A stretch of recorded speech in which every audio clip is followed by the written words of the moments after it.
Esto es El Ciudadano TV. El gobierno nacional hizo y logró una histórica reducción de la deuda externa, de los bonos considerados ilegítimos y que fueron en su momento determinado anunciados por el presidente de la República. Es un hecho histórico que propios y extraños lo reconocen y que una de las mentalizadoras y ejecutoras de este logro histórico para el país es justamente la ministra de Finanzas, María Elsa Viteri, quien se encuentra con nosotros aquí en El Ciudadano TV para dialogar sobre este tema. Bienvenida, ministra. Es un logro histórico el que ha obtenido el Ecuador con esta reducción drástica y notable de los bonos de los papeles que están en el mercado. Bueno, muy buenos días. Efectivamente, yo creo que esto tiene que ser puesto en los niveles que corresponden. Esto es histórico, no solamente para el país, sino para el mundo.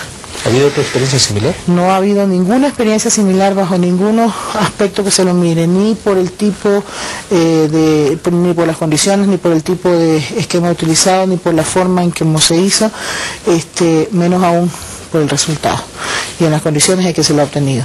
Yo creo que definitivamente el país comienza a dar un giro en cuanto a sus resultados y en las acciones contundentes en sus resultados, porque me va a permitir decirle que yo considero que el éxito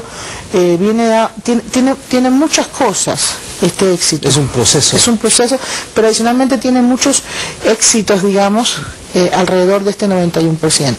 Y una de las cosas que yo quiero destacar es fundamentalmente la forma como se planteó el Ecuador y el equipo de trabajo, realmente un equipo muy pequeño en el cual tuve el gusto y la enorme satisfacción de liderar la forma en cómo tratamos el tema. ¿Es primero cuando se declaró ilegítima ese tramo de la deuda? Por supuesto, en todo lo que es el tramo, pero fundamentalmente en cómo enfrentamos el proceso a nivel internacional. ¿Por qué? Porque normalmente había sido, la tónica era que siempre los asesores financieros marcaran la agenda y las condiciones. Y en este caso yo puedo decirle al pueblo ecuatoriano en general que el Ecuador fue soberano y fue decidor de su suerte o de su realidad o de lo que viene desde el momento en que fuimos nosotros quien planteamos la agenda y la forma en que se iban a determinar las cosas a nuestros asesores, que debo decir fueron muy importantes. Pero había mucho riesgo también, porque recuerda usted que muchos analistas internacionales dudaban de la estrategia ecuatoriana cuando en un inicio se declara ilegítimo este tramo de la deuda.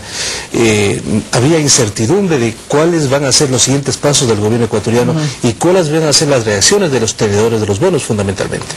Bueno, efectivamente, este es un proceso en general, todo este tipo de procesos son procesos que llevan enmarcada una serie de riesgos y que a medida en que se van logrando los resultados, los riesgos se van minimizando. Y justamente cuando uno declara un resultado ya más o menos definitivo, como el que hemos dicho nosotros, que es el 91%, aunque falta, como ustedes saben, un pequeño tramo en el cual todavía tenemos posibilidades de avanzar, evidentemente el riesgo va cayendo. Por supuesto, ¿por qué? Porque uno nunca sabe cuál va a ser la reacción del tenedor. Lo interesante es plantear justamente una estrategia que convenza a los tenedores. Pero y eso fue el caso. Había un elemento adicional, que los analistas insistían que este no era un debate económico, sino ideológico, es decir, que el gobierno tomó las decisiones ideológicas en materia económica. Bueno, yo creo que eso lo que hace es enriquecer al proceso como tal. ¿Por qué? Porque le da, y justamente le da una base y un sustento de mucha más fuerza, de mucha más contundencia. Y una de las cosas que sí, efectivamente, en cada una de las conversaciones o en cada uno de los diálogos públicos que se hicieron, en realidad fueron dos, me parece, uno abiertamente en público a los tenedores, nosotros recalcamos cuál era la condición que iba más allá de la parte financiera del pueblo ecuatoriano en esta renegociación. Ahora, hablando ya de números, ministra, si bien se han dado a conocer los números globales, estábamos hablando de una deuda de 3.200 millones de dólares, que con los intereses podría llegar incluso a los 8.000 millones de dólares aproximadamente. ¿Cuánto entonces redujo el gobierno ecuatoriano? ¿Qué significa este 91% en números globales? A ver, la deuda que estaba en juego, digámoslo así, era 3.210. millones, efectivamente. Yeah. Nosotros hemos, bueno, ya algunos actores han dado más o menos una relación de cuánto invertimos, y si usted resta de ese total, de ese valor invertido, actualmente en el momento como tal de capital, tenemos una reducción de más o menos las 2/3 partes, poco menos, poco más, ¿no, verdad? Ahora, el problema es que depende de lo que iba a pasar en el futuro, y evidentemente hasta el momento lo que habían hecho los gobiernos era simple y sencillamente mantener su idea de seguir pagando en las condiciones en que se estaban pagando.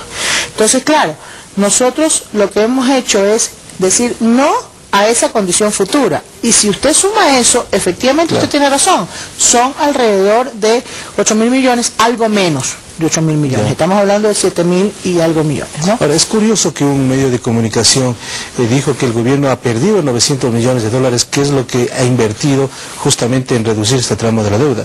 ¿Se puede decir que es una pérdida para el gobierno? Bueno, yo la verdad es que le doy por todos lados la vuelta y no encuentro por dónde está la pérdida, le soy muy sincero. No, yo no entiendo cuál es el enfoque de esa pérdida. La verdad es que este tipo, yo le voy a ser muy sincera, ¿no? Yo me he vuelto muy discrecional en analizar los comentarios que alrededor de este tema y de otros. ¿Por qué? Porque créame que yo, como ministra de Finanzas, el momento en que me senté me di cuenta que era un trabajo enorme, ¿no? Lo sabía desde que ingresé al Gobierno Nacional como subsecretaria de Presupuesto el 16 de enero del 2007, ¿no?